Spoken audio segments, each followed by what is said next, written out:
welcome to Haunted Montreal's Spooky Story Sessions. I'm your host, Holly Rhiannon, and today I'm going to tell you about Sir Arthur Conan Doyle's visit to Montreal.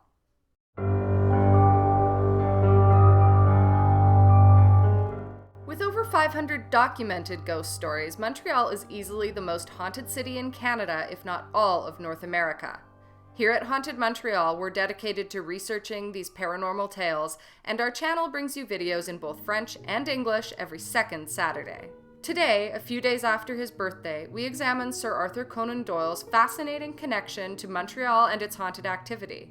In 1922, he ended a lecture about spiritualism in Montreal and learned about a mischievous local poltergeist. He would record the haunting in his 1924 book, Our Second American Adventure. But before we get into today's story, please remember to like, subscribe, and hit the bell button so you get notified every time we have a new tale to share. And hey, if you're already subscribed, a big thank you and welcome back. I'm happy to see you again. Now, without further ado, let's get spooky.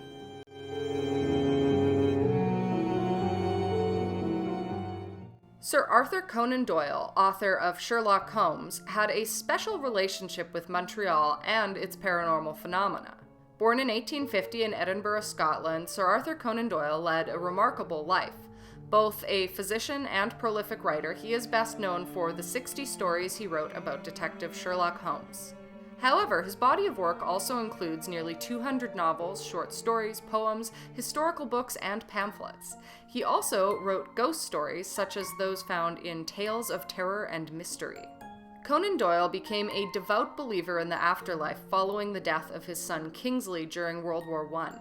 The huge loss of life during the war resulted in many converts to spiritualism, or the belief that it was possible to communicate with the dead through seances and rituals.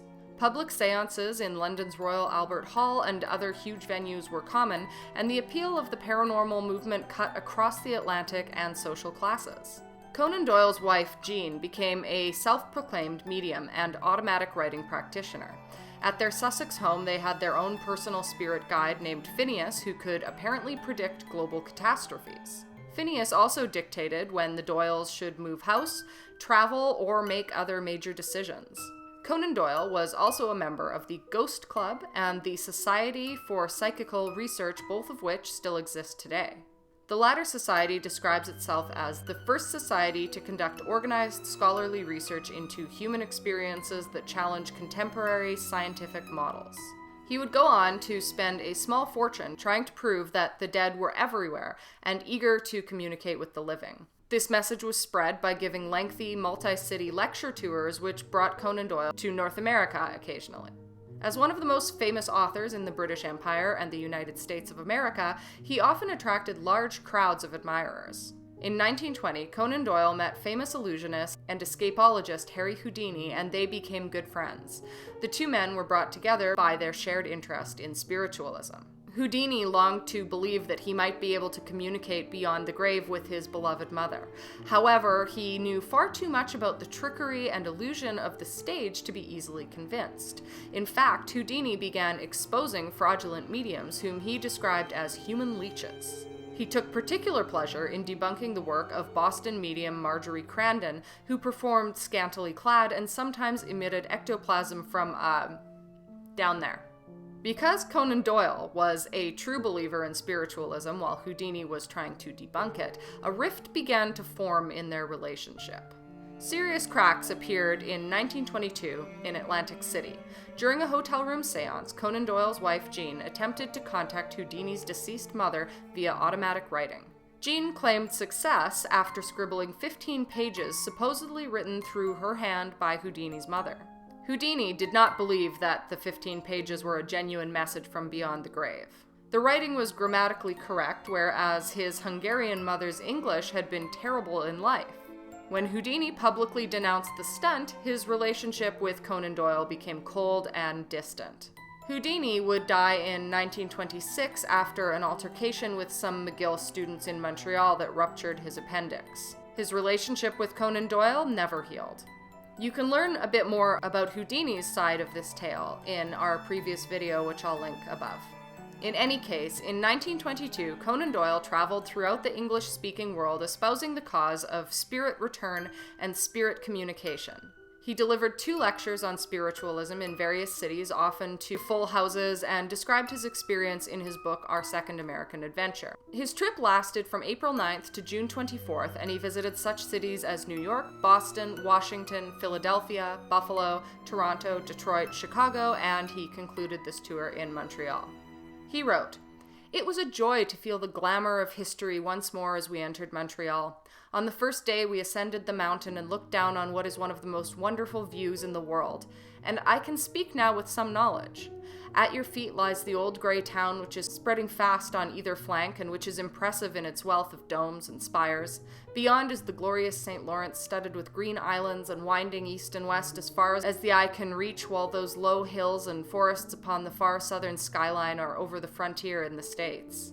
Conan Doyle's lectures were held at the luxurious Mount Royal Hotel.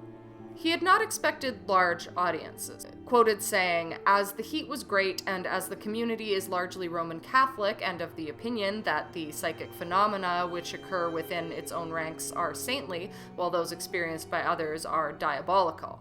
He added, "However, the 2 lectures were splendidly attended, and the second was quite full. It was my last appearance in this series, and so it was rather a solemn moment for our little party."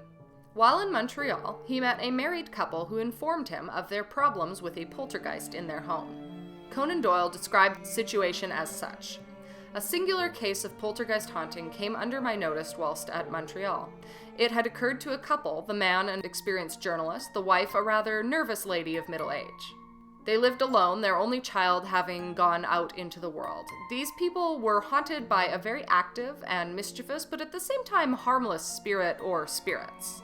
The box of bricks which had been their child's toy was dragged out, and fantastic buildings erected, which were put up again as soon as dismantled.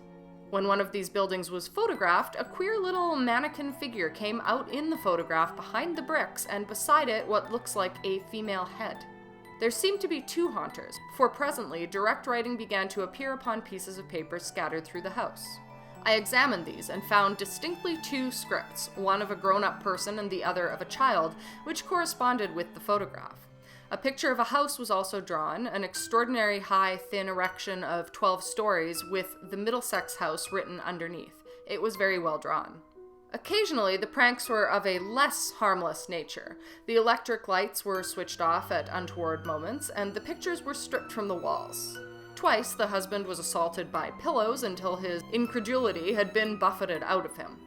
Prayer seemed of no avail. Unhappily, it seldom is in such cases. I have notes of one where a large fur hearthrug was the center of the disturbance. A priest was brought in to exorcise the force, and whilst he was in the midst of his exorcism, the rug sprang at him and enveloped his head and shoulders so that he ran terrified from the house. One is dealing with a mischievous and rather malicious child, and reason together with kindness is the only weapon.